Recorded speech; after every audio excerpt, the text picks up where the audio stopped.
datang di Gua Tanding.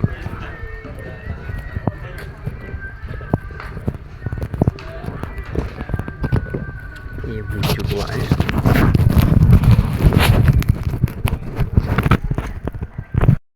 Awalnya bukit. Ya, ini awalnya bukit, digali untuk dapat pintu masuknya.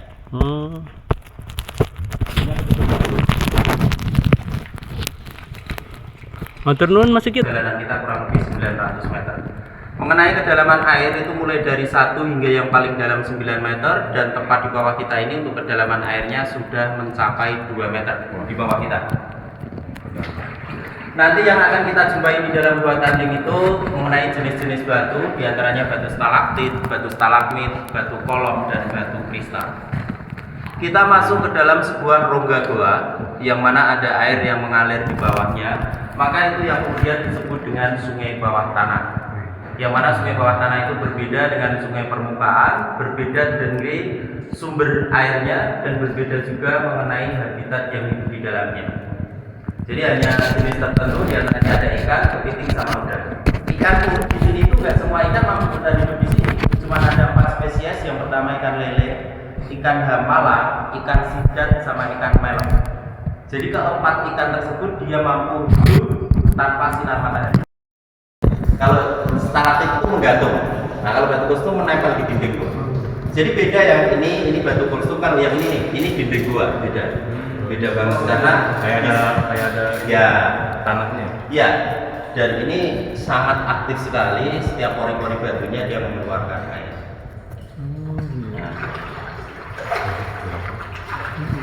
Kemudian di atas samping kanan kita, di sini namanya batu kristal. Maka ketika terkena cahaya, dia akan mengeluarkan glitter-glitter seperti ini. Namanya batu kristal. Dan ini contoh batu-batu ini sudah tidak aktif. Mereka sudah tidak aktif. Tapi ujung batunya. Karena air.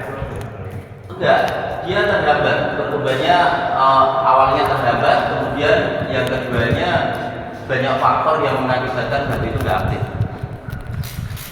Oke, kita lanjut perjalanan kita mengenai sejarah ditemukannya Gua Tanding ini. Jadi Gua Tanding ini sebenarnya ditemukan tanpa sengaja karena orang menggali sumur. Sumur itu digali pada tahun 1997 yang lalu, dan itu digali secara manual oleh warga setempat. Kemudian sampai di kedalaman 16 meter, alat yang digunakan berupa lembis tiba-tiba lepas dari genggamannya jatuh ke bawah. Ternyata orang tersebut tidak menemukan mata air, justru menemukan rongga gua yang di bawahnya itu mengalir aliran sungai bawah tanah. Dan nama Gua Tanding itu sendiri diambil dari nama penemu sekaligus pemilik sumur tersebut, namanya Mbah Tanding. Maka gua ini dinamakan dengan Gua Tanding. Jadi Tanding itu nama orang. Ini air yang keluar dari pori-pori batu, dan saya jamin air ini bersih karena dia sudah terfilter secara alami oleh pori-pori batu di atas tanah. 3 meter di bawah. Dan kita lanjut ke depan. Luas diameternya berapa nih Mas? 3 meter. Oh 3 meter. Dia di sini ada sebuah batu yang muncul dari itu. permukaan air. Itu batu. Ini batu yang pertama, karena nanti kita akan melewati 3 batu besar. Sekaligus batu yang pertama ini merupakan proses terbentuknya rongga gua ini. Di mana batu yang ada di bawah kita ini jutaan tahun yang lalu sebenarnya dia menempel tepat di dinding di atasnya sini. Terjadilah aktivitas geologi mengakibatkan batu itu crack. Akhirnya runtuh. Nah, ini kemudian disebut dengan proses pembentukan rongga gua yang kedua. Bening ya ya. Nah, ini lihat batunya besar ya, gedenya yang Kayak mata air. Iya. Iya ke air dalam. Mata air bawah Ini tanah. mata air. Mata air kan? Iya, jernih. Bening tuh, jernih. Ini jernih. Kayak dalam sumur aja. Iya. Iya. Di dalam sumur. Kayak di sumur. Dan di Gua Tanding ini pernah mengalami 2 kali proses pembentukan rongga guanya. Proses selanjutnya kita perhatikan di atasnya. Di atas kita, di atap guanya banyak lubang-lubang seperti sumur terbalik. Bahkan nanti lubangnya di ujung sana itu dalam-dalam. Kira-kira ada yang tahu nggak kenapa ada lubang di atap gua? Nggak semua gua seperti ini. Ini lubang-lubang ini maksudnya. Nah, lubang-lubang kayak sumur. Maka lubang-lubang itu terjadi, kita berada pada kawasan Kabupaten Gunung Kidul, Yogyakarta. Bahkan warga Gunung Kidul pun tidak tahu tentang sejarah masa lampau Gunung Kidul. Yang mana sebenarnya Gunung Kidul sebelum ada peradaban manusia merupakan dasar lautan dangkal. Tempat kita berada ini dulunya lautan. dan rongga gua ini sudah terbentuk ketika masih di dasar laut. Kemudian perhatikan, lubang-lubang di atas kita seperti sumur terbalik itu ini yang paling dia dalam, terkikis karena pusaran-pusaran air. Oh iya benar. Karena duduknya di bawah permukaan air laut, air masuk ke dalam sebuah ruangan, terjadi tekanan, membentuk pusaran sehingga pusaran itu mengikis atap gua di atas kita. Iya. Semakin lama terkikis, maka itu yang disebut dengan proses pembentukan rongga gua yang pertama. Nah, jadi terjadi 2 kali proses pembentukan rongga gua ini. Yang pertama karena terkikis pusaran air, yang keduanya abrasi, runtuhnya batu dari atapnya. Nah, seperti itu. Maka kita berada pada di Gua Tanding ini, gua yang memiliki sejarah terbentuk di dasar laut. Dia memiliki keistimewaan, dan keistimewaan itu terdapat pada tekstur rongga guanya. Tekstur rongga gua yang tidak beraturan, tinggi rendah, berlubang-lubang, itu nggak mungkin pernah kita jumpai di gua yang terbentuknya di daratan. Jadi kalau gua ini terbentuknya di daratan, tekstur rongga guanya cuma flat, rata. Nah, inilah perbedaan antara gua yang terbentuk di dasar laut dan gua yang terbentuknya di daratan. Nah pusaran air dari bawah dia ya. Ya, betul. Dorong. Dan pusaran air itu, tekanan air itu bukan hanya terjadi ke atas, coba perhatikan di dinding samping kirinya. Oh iya itu ya. Nah, samping kanan kirinya banyak sekali lubang-lubang di sini. Nah, tergerus karena pusaran-pusaran air. Oh iya. Nah, itulah keunikan gua yang terbentuk di dasar laut. Gua Tanding. Kita perhatikan di atas kita, di sini banyak sekali kelelawar. Dan di Gua Tanding ini sebenarnya ada 2 jenis kelelawar, kecil sama besar ya. Namun kebanyakan ini kelelawar yang kecil-kecil seperti ini. Dan biasa kalau warga gunung itu nyebut kelelawar yang terkecil ini dengan sebutan kampret. Iya kampret. Nah, ini kampret, yaitu jenis kelelawar pemakan serangga dan buah. Namanya kampret. Ada cahaya itu yang saya bilang tadi kalau kita datang jam setengah 12. Oh karena Nah, siang. ini sekarang masih tipis. Karena ini masih pagi. Ya, coba perhatikan di fokus center saya, kita nggak boleh center lama-lama nih ya. Oh iya. Bergerombol. Ya, bergerombol. ya, ini juga bergerombol. Nah, kenapa nggak boleh center lama-lama? Kita akan mengganggu proses tersebut. Yang mana kelelawar yang sedang bergerombol itu artinya mereka merupakan betina-betina yang berkumpul karena mereka hamil. Jadi kelelawar itu bukan bertelur ya. Kelelawar itu salah satu hewan terbang, dia mamalia. Dia beranak dan dia menyusui. Jadi mereka berkumpul antara betina-betina itu untuk menciptakan kehangatan. Nah, untuk kemudian mempersiapkan kelahiran. Dan setiap tahun kelelawar ini satu betina itu mampu maksimal melahirkan itu 2. Dan untuk umur kelelawar ini kurang lebih 20 tahun. Kelelawar ini merupakan hewan yang aktif di malam hari, maka ketika malam kita masuk ke dalam gua, kita nggak akan jumpai kelelawar, karena mereka akan kemudian keluar, pergi dan mencari makan.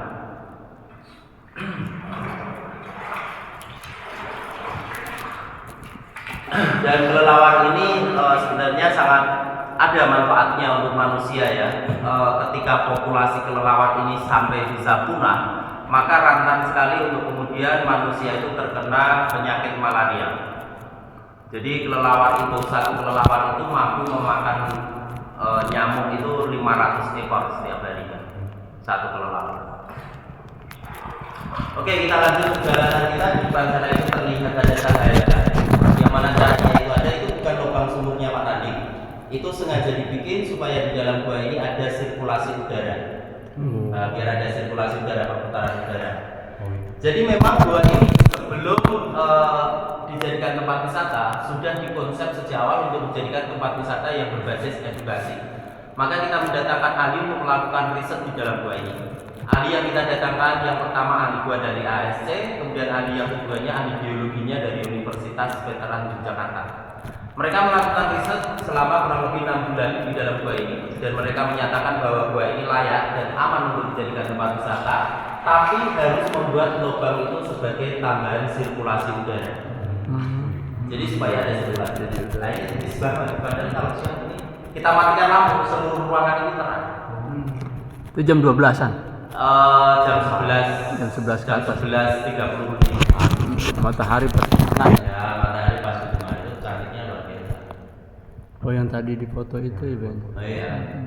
Wisatawan kalau udah sampai sini jam sekian itu nggak mau keluar dari sini. sampai habis sinar itu. Karena itu ya sinarnya. Karena sayang sekali karena momen itu nggak mesti kita dapat. Bahkan kalau kemudian kita pas-pasin jam setengah 12, belum tentu juga bisa terjadi mendung. Oh iya. Iya. bener. Itu Emang ini yang sengaja terjadi. itu berapa meter dari atas ke 10 meter. 10 meter dari atas ke Iya, 10 meter sampai ke bawah. bawah. Ya, 10 meter ini. Itu 10 meter. Ini terang.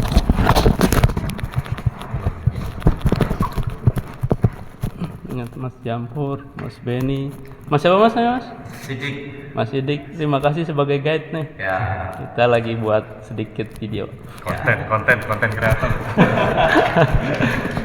Oke, lihat di depan kita. Ini rongga yang paling sempit. Ini kalau kita udah sampai di lubang sirkulasi, berarti kita baru dapat separuh perjalanan. Masih panjang perjalanan. Panjang.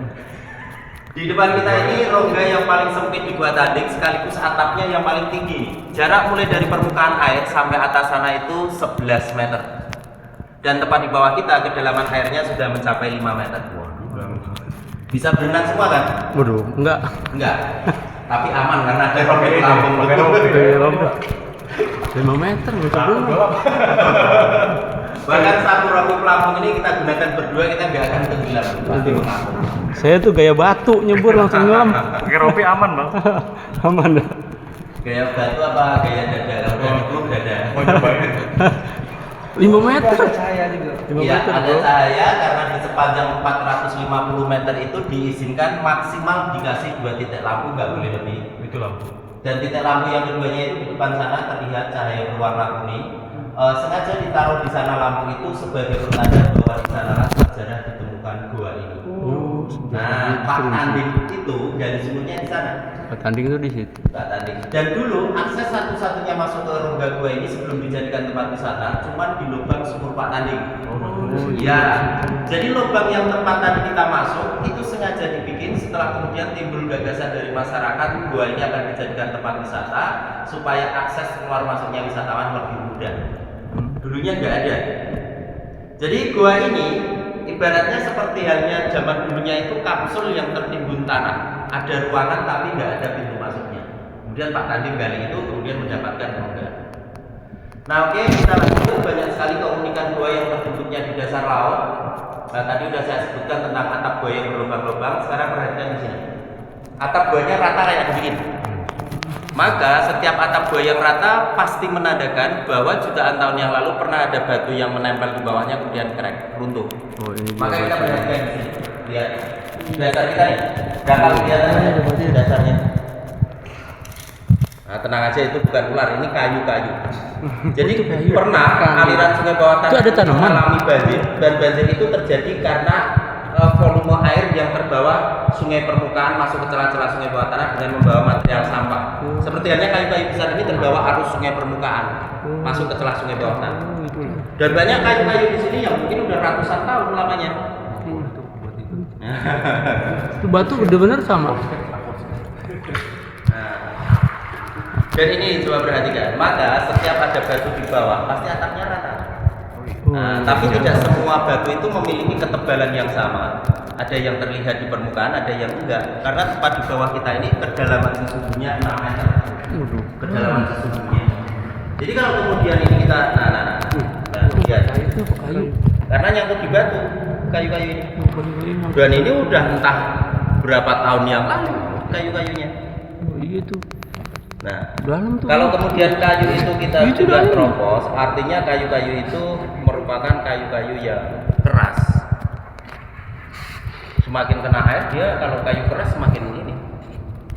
Bener dalam. Ini gampang, karena ada runtuhan batu. Karena ada runtuhan batu, jadi. Ini kelihatan dalam. Tapi kalau udah kesini nggak bisa nembus lagi, kata saya. Iya, Nggak bisa, dalam. karena dalam lagi di sini. Dalam lagi.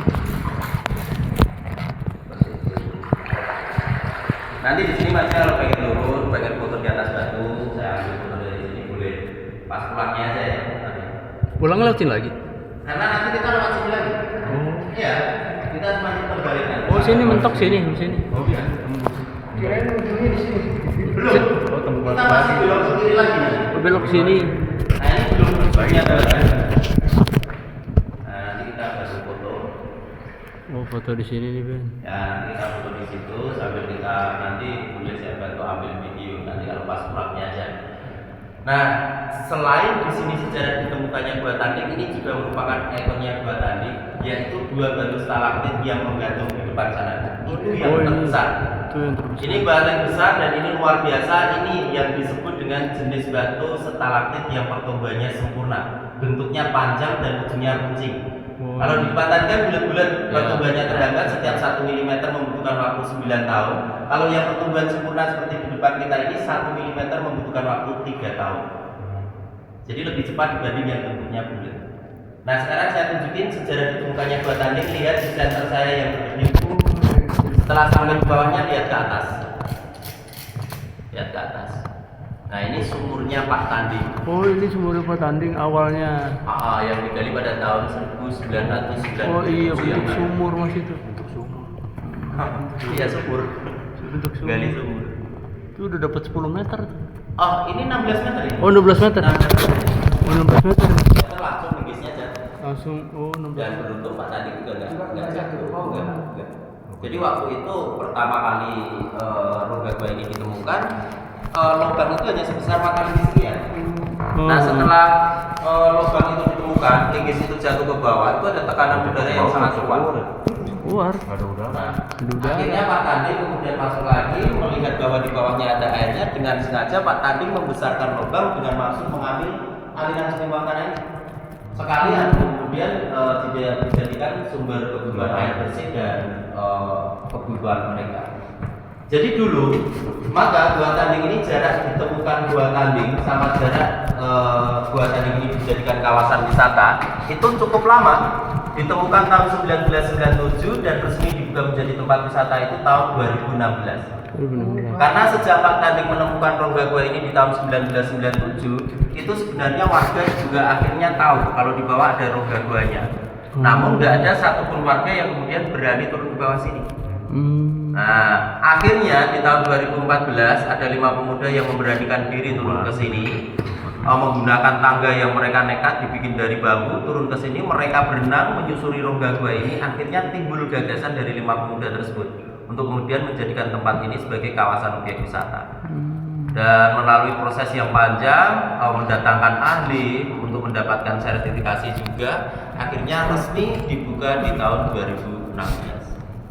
Oke, ini batu yang paling besar. Ini merupakan ikonnya Gua Tanding, yang mana ini batu sangat besar sekali. Panjang batu ini 5 meter. Tentu saja bisa kita hitung kira-kira umur batu ini berapa. 5 meter kita jadikan satuan mili dulu, berarti di situ ada 5.000 mili. Per mili 3 tahun, berarti 5.000 kali 3, 15.000 tahun. Umur batu ini kurang lebih 15.000 tahun. Dan lihat sampai kulit luar batu itu sudah terbalut batu kristal. Oh iya. Itu bukan air, itu kristal. Kristal tuh ya. Ya, itu batu kristal. Yang putih-putih nih. Itu bisa diambil loh Mas. Bahkan ajaib batu itu. Setiap hari diambil orang, tapi batu itu sama sekali nggak pernah bisa berkurang. Mau tahu cara ngambilnya?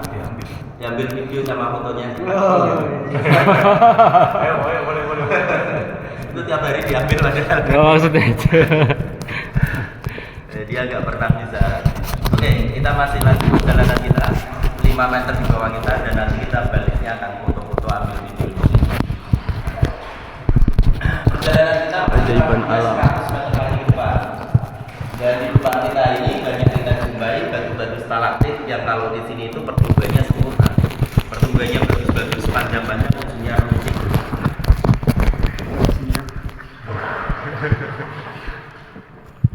Dan untuk ini batunya, lihat di setiap ujung batunya masih mengeluarkan air semua, yang tentu saja menandakan bahwa batu-batu ini masih aktif, masih bisa membesar dan memanjang lagi ke bawah. Oh ini Masih aktif semua. masih aktif ya stalaktit. Kalau yang ada di sini, ini namanya batu kolom.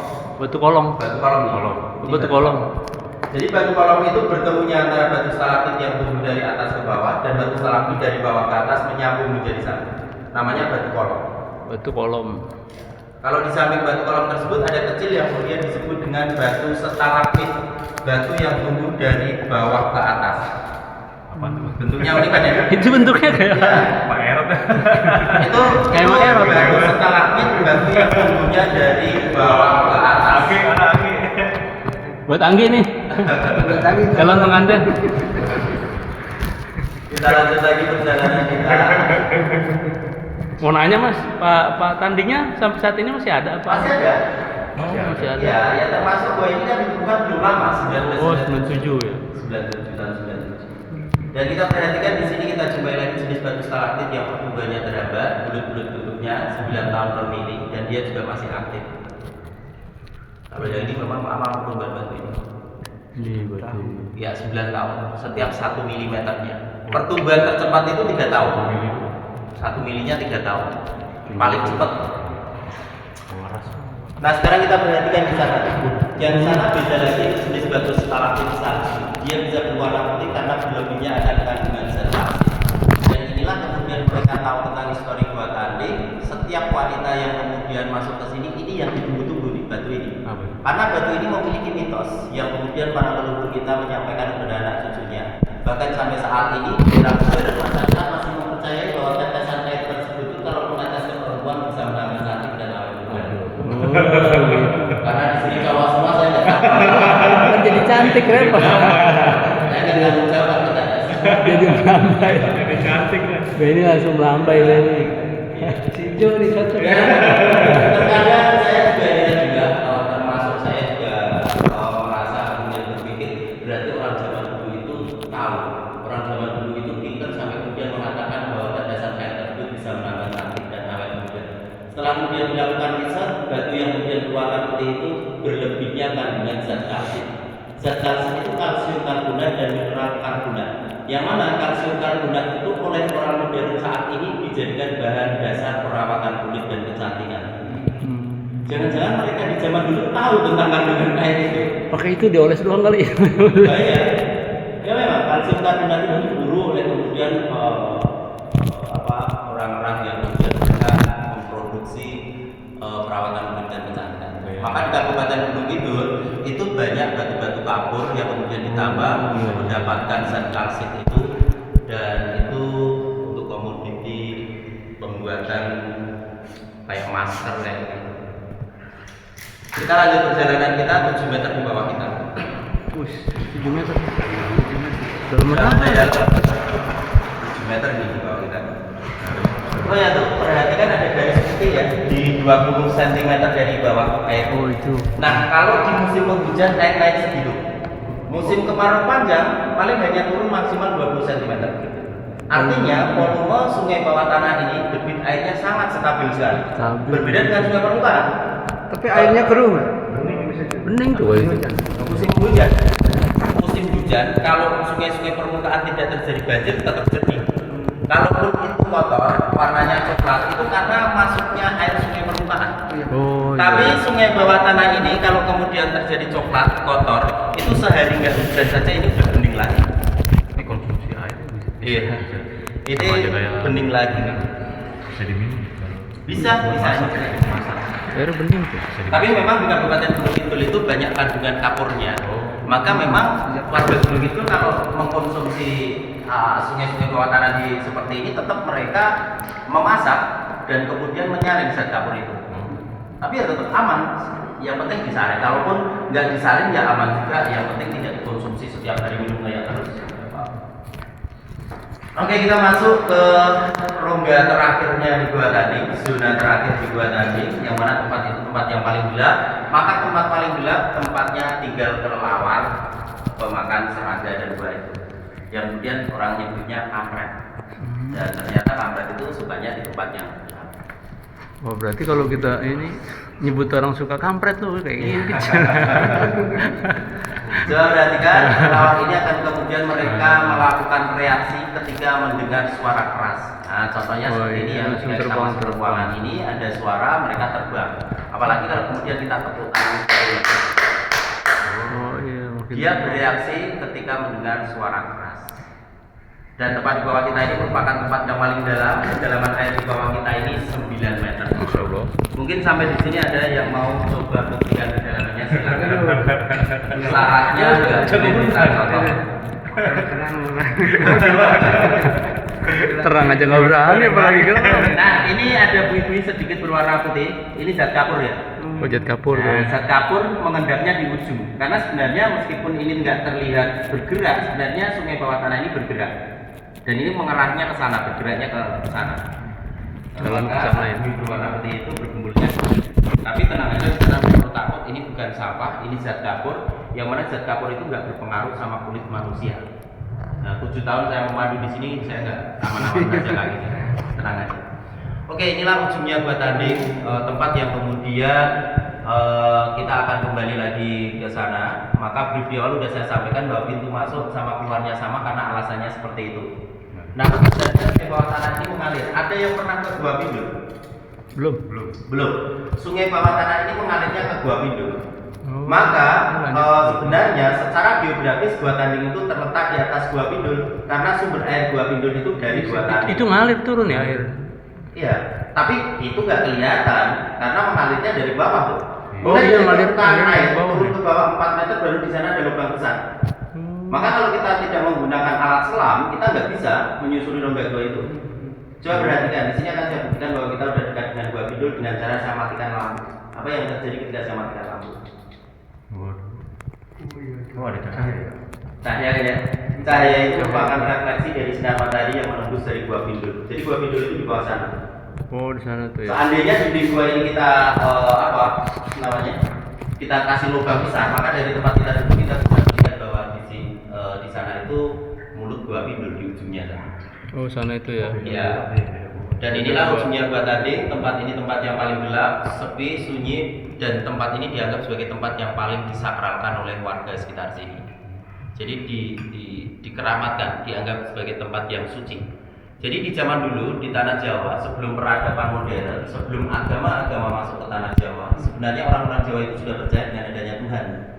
Dan maka kepercayaan ini sudah Jawa, percaya dengan adanya Tuhan, tapi mereka belum tahu tentang tata cara ataupun syariat menyembah Tuhan.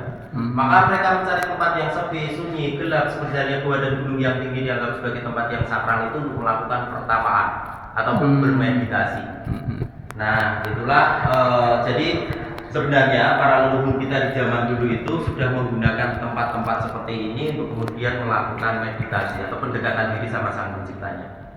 Di sini akan sedikit saya tunjukkan sesuatu. Coba perhatikan di tempat fokus center saya. Apa yang bisa dilihat?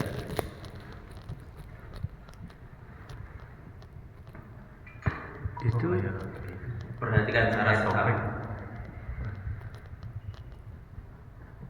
kayak apa ya? Kayak muka ya? Ya. Kayak muka itu. Seperti muka itu. Yang putih itu biasanya. Ya. Seperti muka tuh. Siapa yang bisa melihat wajah perempuan? Perempuan cantik, nanti semakin jauh semakin jelas. Dan dia tersenyum. Oh iya. Iya betul. Rambut di kanan kiri menggunakan mahkota di kepalanya. Oh iya iya. Oh iya kayak perempuan. Iya. Oke, sudah bisa melihat semua. Oh iya. Oke. Mau Saya tunjukkan keluar. itu karena ada yang mau saya sampaikan mengenai entah itu legenda atau memang sejarah yang benar yang pernah terjadi di sini. Jadi di dalam gua ini saya sampaikan tadi bahwa tempat ini merupakan tempat yang sakral, dianggap sebagai warga, tempat yang disucikan. Jadi di zaman dulu itu katanya di sini pernah ada wanita pertapa yang moksa pada akhirnya. Tahu artinya moksa? Moksa tuh apa? Moksa itu kalau kejawen itu merupakan orang yang kemudian mencapai hampir titik kesempurnaan. Oh. Dan moksa itu biasanya terjadi ketika mereka yang melakukan pertapaan. Dan moksa itu artinya mati tapi tidak meninggalkan jasad. Oh iya. Jadi ruh dan jasadnya itu terangkat naik ke atas, itu namanya moksa. Jadi mati nggak meninggalkan jasad. Seperti itu. Dan biasa terjadi ketika mereka melakukan pertapakan.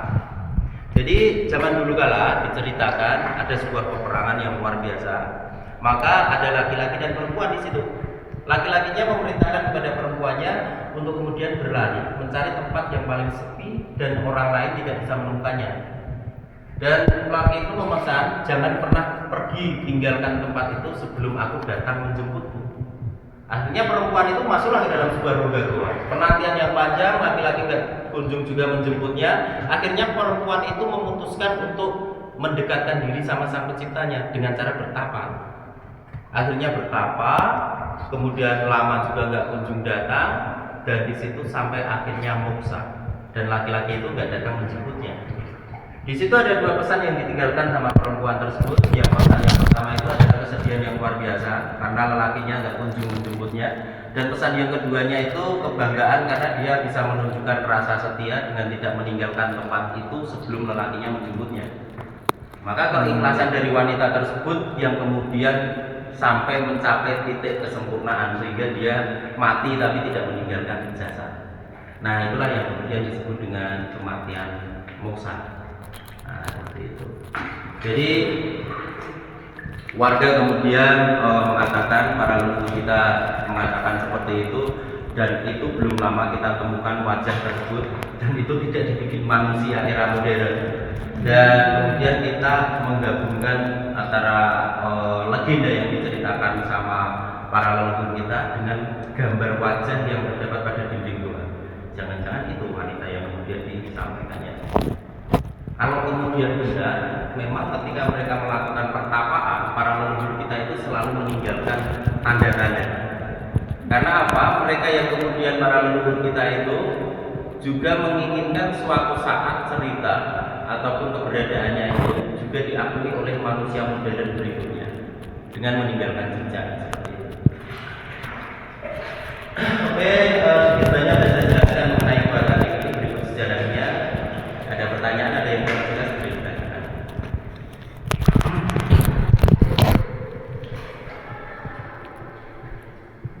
Nama perempuan petapa itu siapa, Mas? Tahu nggak, Mas? Nama perempuan yang tadi yang bertapa itu?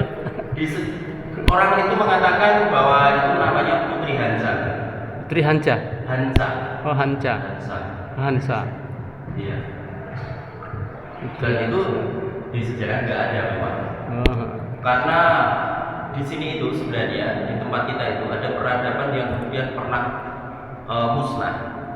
Sampai kemudian orang tua kita pun, orang yang paling tua di tempat kita di atas Gua Tanding ini, masyarakat sekitar sini tidak mengetahui tentang sejarah yang masa lampau. Jadi di sini dulunya pernah ada peradaban musnah, kemudian timbul peradaban baru. Yeah. Maka peradaban baru ini hanya tahu yang paling tua di situ. Yeah. Jadi peradaban sebelumnya mereka tidak tahu. Nggak tahu. Saya bisa katakan seperti itu karena kita menemukan banyak bukti sejarah di situ dan orang yang paling tua di sini nggak tahu itu dari mana. Yeah. Nah, seperti itu. Ini mulai ramai. Mulai ada yang datang lagi. Oke, nanti kita ambil video di sini dan nanti saya akan berdiri di atas batu. Oke, sekarang yang berdua duduk di depan megang gayung. Nanti yang mengoperasionalkan perahu ini siapa? Silakan, Mas. Silakan siapa yang mau berdua? Pemandu juga Mas kalau itu, ada pemandu juga. Iya. Tapi kalau pas apa ya? Pas waktu itu pembuatan video Afgan itu benar-benar di sini steril. Oh. Afgan ya, enggak. Afgan ada penyanyi turun. itu. Soalnya apa? Mereka Afgan itu turunnya dari lubang sirkulasi itu menggunakan tali ruk. Oh. Jadi turun langsung ke perahu karet dari atas dipakai tali itu. Buat apa dia? Video klip ya? Video apa ya? Kayaknya kalau nggak salah Vivo loh itu. Itu apa? Dia kan ini Vivo, dia kan kontrak ini Vivo. Oh, Vivo ya. Endorse-nya Vivo dia. Iya.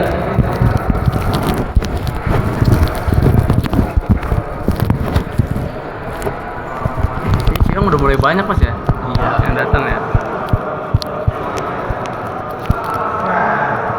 Tadi berangkat jam berapa? 8 Nggak usah didorong, nggak usah didorong. Jam 8.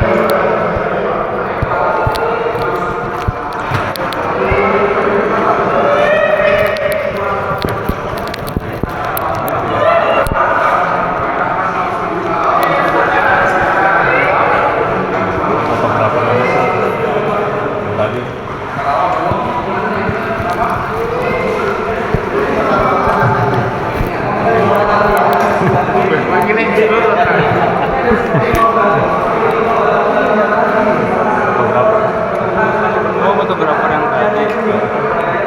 Nah itu fotografer ya Mas ya? Itu fotografer ya. Nah, kalau kita menggunakan jasa foto fotografer gitu. Oh, kayak gitu. Jadi mengambil foto juga mengambil video. Jadi tentu saja hasil gambarnya bagus karena memang mereka menggunakan kamera Ultra Pro. Kamera pro ya. Rame-rame. Lagi pula kan jarak mereka pakai ban sendiri. Oh iya betul.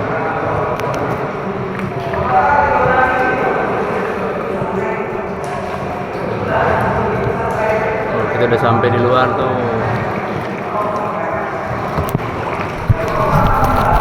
Terima kasih banyak Mas Sigit nih atas penjelasannya. Sama-sama.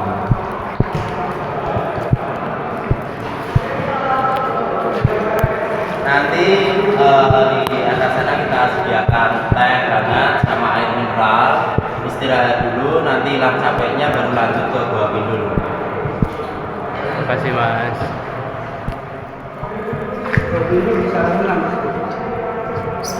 Di mana? Di depan. Sama gelap gini juga mas. Apanya? Kalau gua pintu gelap gini juga. Ya sama, namanya juga gua. Kalau terang nanti dikiranya di mall. Hanya saja gini, kalau di Gua Tanding itu lebih panjang. Gua Tanding lebih panjang di Gua Pindul, maka kalau di Gua Pindul itu ada sedikit cahaya yang masuk juga. Nyebur kaki sedikit. Kalau gelapnya ya gelap Gua Tanding. Kalau gelapnya ya. Mau berenang? Namanya goa. Kalau mau berenang silakan. Enggak Mas, nyeburin kaki sebelah. Oh, kalau enggak nanti berenang di Gua Pindul aja. Karena di Gua Pindul itu nanti pakai ban karet. Oh iya iya. Dan otomatis setiap wisatawan masuk ke Gua Pindul itu pasti basah. Bahkan ada jaminan dari pengelola. Kalau Harus- nggak basah uang kembali. Harus basah.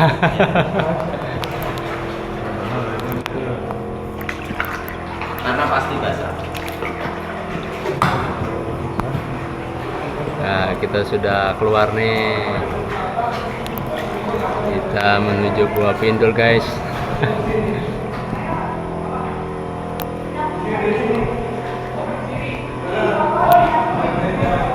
Makin siang makin rame nih wisatawan yang datang. Jamur nyebur. Kan jago Di sini berenang. dasar airnya udah terlihat dasar airnya. Ya anak pantai ini masa gak mau berenang. Nah, sini paling 2 meter. Kalau dayung itu dimasukin nggak nyampe. Disambung dua belum nyampe. Nah, kalau di sini nih dangkal nih kelihatan kan ya. Nah ini Nah, dasar ini. airnya udah kelihatan. Ya, nyebur. Nyebur, Ben. Nyebur. Nyebur gak? Itu ada kayu besar. Kelihatan kayu Itu kayu besar. Oh iya itu ya.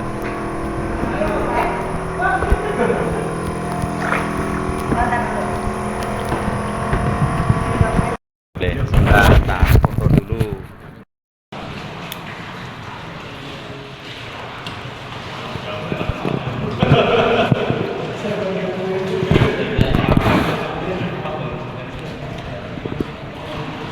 Kanan yang dayung kanan. Ah. Oke.